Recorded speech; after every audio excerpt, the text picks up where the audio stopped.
Iran Israel युद्धाच्या पार्श्वभूमीवरती पंतप्रधान मोदींची उच्चस्तरीय बैठक, वाढत्या संघर्षावरती तासभर चर्चा। गृहमंत्री अमित शहा, एस जयशंकर, सीडीएस आणि एनएसए अजित डोवाल यांची देखील बैठकीला उपस्थिती। गॅस संकटावरून केजरीवालांचा केंद्र सरकारवर हल्लाबोल, मोदी ट्रम्प समोर झुकल्याचे परिणाम देशाला भोगावे लागतायत का, केजरीवालांचा सवाल। तर रुग्णालय आणि शैक्षणिक संस्था वगळता व्यावसायिक गॅस पुरवठा बंद, केजरीवालांची माहिती। युद्ध भारताच्या सीमेवर आलेलं आहे। सध्या सरकारची असलेली शांतता ही षंडांची शांतता म्हणावी लागेल। इराण युद्धावरून संजय राऊतांचा केंद्र सरकारवर निशाणा, तर आजच्या परिस्थितीवरती सरकारची भूमिका काय, राऊतांचा सवाल। अमरावतीमध्ये घरगुती सिलेंडरसाठी आठवडाभर वेटिंग, एजन्सीकडून हॉटेल व्यावसायिकांना अतिरिक्त सिलेंडर देणं बंद, पुढील 5 ते 6 दिवस सिलेंडर मिळणार नसल्याची माहिती। रत्नागिरीमध्ये हॉटेल व्यवसायावरती युद्धाचा परिणाम, व्यावसायिक गॅस सिलेंडरचा पुरवठा निम्म्यावरती। तर रत्नागिरी शहरातील प्रत्येक गॅस एजन्सीला अवघ्या 60 ते 70 व्यावसायिक सिलेंडरचा कोटा, हॉटेल व्यावसायिकांना दिवसाला 600 ते 700 सिलेंडरची गरज आहे। आखाती देशातील युद्धामुळे एलपीजी गॅस पुरवठ्यावरती परिणाम, 3 दिवसात एलपीजी गॅस दरवाढ, 61 रुपयांवरून 75 रुपये प्रति लिटरवरती दर गेले आहेत। दरवाढीमुळे रिक्षाचालक अडचणीत सापडले आहेत, भाडेवाढीची शक्यता आहे। पुण्यामध्ये व्यावसायिक सिलेंडर मिळणं पूर्णपणे बंद, घरगुती गॅसची गाडी 3 दिवसांनंतर सेंटरवर आली। घरगुती गॅसही उपलब्ध नसल्यानं मोठी अडचण निर्माण होण्याची शक्यता। पुण्यामध्ये व्यावसायिक सिलेंडरचे भाव 2500 वरती पोहोचले आहेत। इराण आणि इस्रायल युद्धाचा परिणाम आहे। व्यावसायिक एलपीजी मिळत नाहीये, 2 दिवस पुरवठा विस्कळीत झाल्यास मोठी अडचण निर्माण होणार आहे। नागपुरातील हॉटेल व्यावसायिकांना सिलेंडरचा तुटवडा जाणवतोय। 4 दिवसांपासून व्यावसायिक सिलेंडर न मिळाल्यानं अडचण झाली आहे। सिलेंडरचा पुरवठा न झाल्यास व्यवसाय बंद करण्याची वेळ येण्याची शक्यता आहे। नाशिकची तर्रीदार मिसळ महागण्याची शक्यता आहे। व्यावसायिक गॅस सिलेंडरचे दर वाढल्यानं मिसळचे दर आणखी वाढण्याची शक्यता आहे। व्यावसायिक गॅस काल 2200 रुपये तर आज थेट 2400 रुपयांवरती गेलेला आहे। कोल्हापूरमध्ये गॅस एजन्सीच्या कार्यालयासमोर रांग, गॅसची टंचाई निर्माण होण्याच्या शक्यतेमुळे नागरिकांमध्ये भीतीचं वातावरण। छत्रपती संभाजीनगरमधील औद्योगिक क्षेत्राला गॅस टंचाईचा मोठा फटका, गॅस पुरवठा बंद झाल्यानं 5 मोठे उद्योग बंद करण्याची वेळ। औद्योगिक क्षेत्राला दररोज 250 ते 300 मेट्रिक टन गॅसची गरज, तातडीने गॅस पुरवठा करून उद्योगांना मदत करावी, संघटनांची मागणी। घरगुती गॅस सिलेंडर रिफिल बुकिंगच्या नियमात बदल, सिलेंडर रिफिल बुकिंग आता 21 दिवसांऐवजी 25 दिवसांचं असणार। इराण युद्धाच्या पार्श्वभूमीवरती साठेबाजी रोखण्यासाठी केंद्राचा निर्णय, तर नियमात बदल केलेला हा चुकीचा आहे, गृहिणींकडून नियम बदलण्याची विनंती। अमेरिका, इस्रायल आणि इराण युद्धाचा साखर उद्योगावरती परिणाम, युद्ध सुरू झाल्यापासून केंद्र सरकारने साखर कारखान्यांना दिलेला निर्यात कोटा जवळपास ठप्प आहे। काही दिवसांपूर्वी 3700 रुपये प्रति क्विंटलने विकली जाणारी साखर आता 3200 रुपयांवर। ऐन रमजानमध्ये खजुराच्या किमती भडकलेल्या आहेत। आखाती युद्धाचा खजुराच्या व्यापारावर परिणाम, मार्चच्या पहिल्याच आठवड्यात आवक कमी, बाजार समितीमध्ये 40 ते 50 टन होणारी आवक 6 ते 10 टनांवर पोहोचली। संसदेच्या अर्थसंकल्पीय अधिवेशनाच्या दुसऱ्या टप्प्याचा दुसरा दिवस, विरोधी पक्षांकडून ओम बिर्लांविरोधात अविश्वास ठराव, लोकसभा अध्यक्ष ओम बिर्लांच्या विरोधात दाखल केलेल्या अविश्वास प्रस्तावावरती चर्चा। लोकसभेत विरोधकांचा गोंधळ, सभागृहात जोरदार घोषणाबाजी, एसआयआरच्या मुद्द्यावरून विरोधकांचा सभागृहात गोंधळ, तर विरोधकांचा तमाशा संपूर्ण देश पाहतोय, मंत्री शिवराजसिंह चौहान यांचं वक्तव्य। गोंधळामुळे सभागृहाचं कामकाज स्थगित। उद्धव ठाकरेंचा 23 मार्चला दिल्ली दौरा, उद्धव ठाकरेंचा दिल्लीमध्ये 2 ते 3 दिवस मुक्काम असण्याची शक्यता आहे। उद्धव ठाकरे दिल्लीमध्ये इंडिया आघाडीच्या नेत्यांना भेटण्याची शक्यता आहे। नरकातला स्वर्ग पुस्तकाच्या इंग्रजी आवृत्तीचं दिल्लीमध्ये प्रकाशन होणार आहे।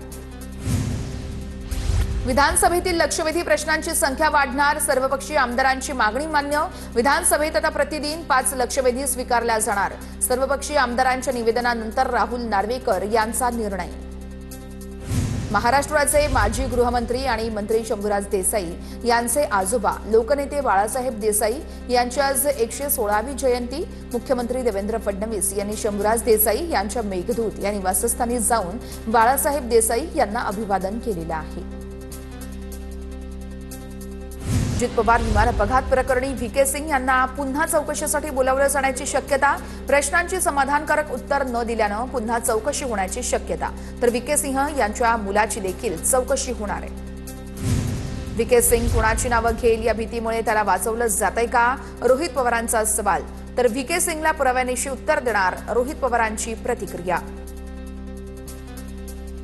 आज राजभवनमध्ये नवीन राज्यपालांचा शपथविधी पार पडणार. संध्याकाळी 4 वाजता जिष्णुदेव वर्मा नवे राज्यपाल म्हणून शपथ घेणार. चिपळूण पंचायत समिती सभापती उपसभापती निवड बिनविरोध. दादांच्या राष्ट्रवादीचे सूर्यकांत खेतले सभापतीपदी तर शिंदे सेनेचे संदेश आयरे यांची उपसभापती निवड. ग्रामविकास मंत्री जयकुमार गोरेंनी आपल्या मतदारसंघामध्ये महिला सप्ताह साजरा केला आहे. वडूज दहिवडी म्हसवडमध्ये सांस्कृतिक कार्यक्रमाचं आयोजन करण्यात आलं होतं. दहिवडीतील कार्यक्रमात मंत्री जयकुमार गोरेंनी डान्सही केला. डान्सचा व्हिडिओ मोठ्या प्रमाणामध्ये व्हायरल होतोय. सांगलीमध्ये मिरज पंचायत समिती सभापती निवडीवरून अपहरण नाट्य. शिंदेच्या शिवसेनेच्या पांडुरंग इंगळेंकडून अपहरण झाल्याचा दावा. निवडणुकीमध्ये पराभवाच्या भीतीनं विरोधकांनी हे कृत्य केल्याचा आरोप आहे. पर्यावरण मंत्री पंकजा मुंडे यांच्याकडे ब्रीफिंगला न गेल्यानं निलंबित केलेल्या अधिकाऱ्यांचं निलंबन मागे. संसदीय कामकाज मंत्री चंद्रकांत पाटील यांचं विधानसभेत निवेदन. महाराष्ट्र राज्य माध्यमिक आणि उच्च माध्यमिक मंडळाची आतापर्यंतची सर्वात मोठी कारवाई. 10वी आणि 12वीच्या परीक्षांमध्ये गैरकारभाराप्रकरणी आतापर्यंत 81 जण निलंबित. संबंधित अधिकारी आणि कर्मचाऱ्यांवर फौजदारी कारवाई होणार.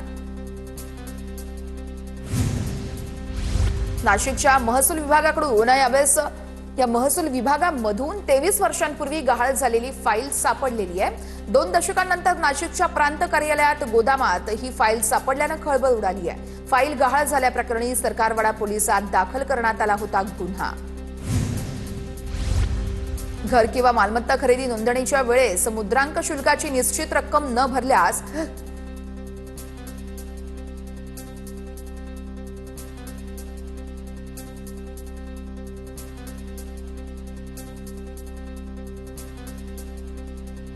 घर किंवा मालमत्ता खरेदी नोंदणीची वेळी मुद्रांक शुल्काची निश्चित रक्कम न भरल्यास यापुढे 1 लाख रुपये दंड आकारला जाणार. दंडाच्या रकमेमध्ये सरकारनं 20 पट वाढ केली आहे. या निर्णयाला लवकरच अंतिम स्वरूप दिलं जाणार असल्याची माहिती आहे. नंदुरबारच्या गंगापूर जमीन संपादन प्रकरणाची एसआयटीकडून चौकशी होणार. आदिवासींची जमीन बेकायदेशीरपणे बिगर आदिवासींच्या नावावरती केल्याचा आरोप आहे. आमदार चंद्रकांत रघुवंशी यांनी विधान परिषदेमध्ये हा आरोप केला होता. बदलापूर नगरपालिकेचा 1098 कोटींचा अर्थसंकल्प आहे. नगराध्यक्षा कन्या सन्मान योजनेतून मुलीच्या जन्माचं स्वागत केलं जाणार आहे. नगराध्यक्षा रुचिता घोरपडे यांनी 11 कोटी 76 लाखांचा शिल्की अर्थसंकल्प सादर केला आहे. मुंबई पुणे द्रुतगती महामार्गावरील मिसिंग लिंकचं काम पूर्णत्वाकडे आहे. प्रवाशांची वाहतूक कोंडीतून सुटका होणार आहे. मिसिंग लिंकचं 97% काम पूर्ण झालंय. उपमुख्यमंत्री एकनाथ शिंदे यांची विधान परिषदेत माहिती आहे. जळगावमधील बनावट अपघात प्रकरणातील आरोपींना 5 दिवसांची पोलीस कोठडी. बनावट अपघात प्रकरणामध्ये वैद्यकीय अधिकारी आणि 4 पोलीस कर्मचाऱ्यांचा सहभाग आहे. 5ही जणांना खासगी वाहनातून नेल्यानं आरोपींना व्हीआयपी ट्रीटमेंट दिल्याचा स्थानिकांनी आरोप केलाय. जळगावातील पोलिसांच्या मालकीच्या दक्षता पेट्रोल पंप अपहार प्रकरणातील पोलीस उपनिरीक्षकासह मुलाला अटक करण्यात आलेली आहे. दक्षता पेट्रोल पंप येथे 1,30,0752 रुपयांचा अपहार केल्याप्रकरणी जिल्हा पेठ पोलीस ठाण्यात गुन्हा दाखल करण्यात आलाय. नागपूरमध्ये म्हशीच्या हल्ल्यामध्ये गंभीर जखमी झालेल्या वृद्धाचा रुग्णालयामध्ये मृत्यू झालेला आहे. दुर्दैवी घटनेमध्ये 80 वर्षांचे लक्ष्मण कुंभारे मृत्युमुखी पडले आहेत. महाल परिसरामध्ये मोकाट आणि आक्रमक झालेल्या म्हशीने अनेकांना जखमी केलेला आहे. पालघरच्या मनोरमध्ये चोरीची दुचाकी नाकाबंदी दरम्यान पोलिसांनी पकडली आहे. ट्रिपल सीट प्रवास करणाऱ्या दुचाकीस्वारांना अडवून कारवाई करण्यात आलेली आहे.